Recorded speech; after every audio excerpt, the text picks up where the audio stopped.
કરજણ સંતોષનગર ખાતે નવનિર્મિત વારી ગૃહનું લોકાર્પણનો કાર્યક્રમ ધારાસભ્યના સાનિધ્યમાં યોજાયો। કરજણ નગરપાલિકા વિસ્તારમાં સંતોષનગર ખાતે સરકારની અમૃતધારા યોજના હેઠળ મંજૂર થયેલી નાગરિકોને પીવા માટે બનાવવામાં આવેલ પાણીની ટાંકી અને વારી ગૃહનું ધારાસભ્ય અક્ષય પટેલના હસ્તે લોકાર્પણ કાર્યક્રમ યોજવામાં આવ્યો। વર્ષોથી આ વિસ્તારમાં લો પ્રેશરથી પાણી આવવાની સમસ્યાનું નિરાકરણ આવતા લોકોમાં આનંદની લાગણી વ્યાપી જવા પામી છે। નગરપાલિકાના પ્રમુખ હિલાબા ઉપપ્રમુખ જયેશ પટેલ, નગરપાલિકાના સભ્યો એપીએમસી પ્રમુખ જયદીપસિંહ ચૌહાણ તેમજ ઉપેન્દ્ર શાહ બાંધકામ સમિતિના ચેરમેન સહિત અધિકારીઓ નાગરિકો ઉપસ્થિત રહ્યા હતા। શ્રીની અમૃતધારા યોજના હેઠળ સંતોષનગરને આ પાણીની ટાંકીનું ખાતમુહૂર્ત મારા દ્વારા જ કરવામાં આવેલું હતું અને નગરપાલિકાએ જે જગ્યા માટે અમારા હરિભાઈ અને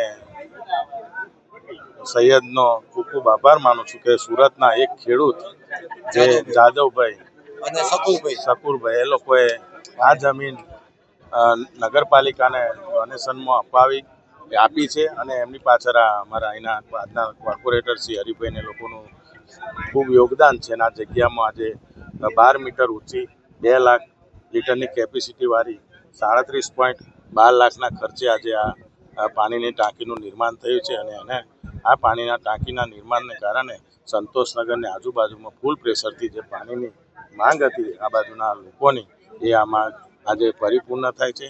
અને આ તબક્કે કરજણ નગરપાલિકાના તમામ હોદ્દેદારશ્રીઓ, તમામ કર્મચારીઓ અને તમામ આયોજકોનો હું ખૂબ ખૂબ આભાર માનું છું કે સરસ મજાનું આ જે બાંધકામ કર્યું છે એને હું લોકો માટે સદઉપયોગી નીવડે એવી પણ પ્રભુને પ્રાર્થના કરું છું અને નગરપાલિકા આવીને આવી કામગીરી આવનારા દિવસો પર કરતી રહે। અમારો જે સાથ સહકાર જશે કાયમ માટે અહીંયા મળશે અને આ જ રીતે આપણા વિસ્તારની અંદર કાયમ માટે વિકાસની ગતિ વીજળી વેગે ચાલે એ રીતે આપણે બધા આગળ વધીએ એવી અપેક્ષા સહ વિરમું છું। ભારત માતા કી જય।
સમાચારોની ઝડપી અપડેટ માટે હમણાં જ સત્ય સ્વરાજ ન્યૂઝ ચેનલને લાઇક, શેર અને સબસ્ક્રાઇબ કરો।